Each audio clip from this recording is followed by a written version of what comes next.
Hey guys, welcome back to my channel. তো তোমাদের দাদাভাই আজকে ছুটিতে ছিল, তাই জন্য বললো চলো একটু লস্যি খাওয়া যাক। তাই জন্য ও বাজার থেকে গিয়ে দুধ, দই, কলা মানে যা যা লাগে প্রয়োজনীয় জিনিসপত্র নিয়ে এলো। তোমাদের দাদাভাই নিজের হাতে বানিয়ে আমাদেরকে সকলকে খাইয়েছে।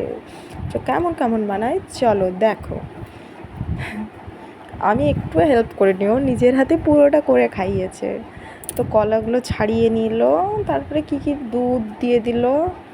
তো বাড়িতে নারকেল ছিল, নারকেল দুটো দেখলাম পচে গেছে, তো নারকেলও দিবে বলে বের করতে বলেছিল। তো নারকেল দুটো পচে যেতে জাস্ট কলা, দই দিয়ে দিচ্ছে, দই, দুধ, তারপরে এগুলো দিয়ে আর কি দেয় জানি না। আমি অ্যাকচুয়ালি জানি না, খেয়েছি কি দেওয়া হয় জানি, তো কোনো দিন বানিয়ে খাইনি।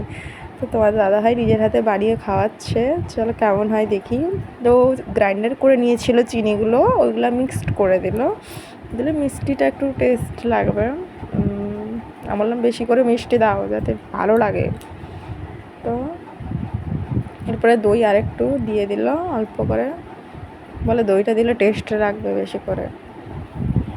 আমি বলছি চলো ঠিক আছে দাও, তুমি তোমার মতন নিজের হাতে বানিয়ে খাওয়াচ্ছ, এটাই।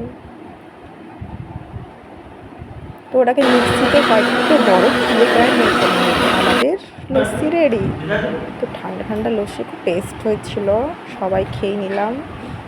তো তোমরাও বানিয়ে ফেলো চটপটে এমন।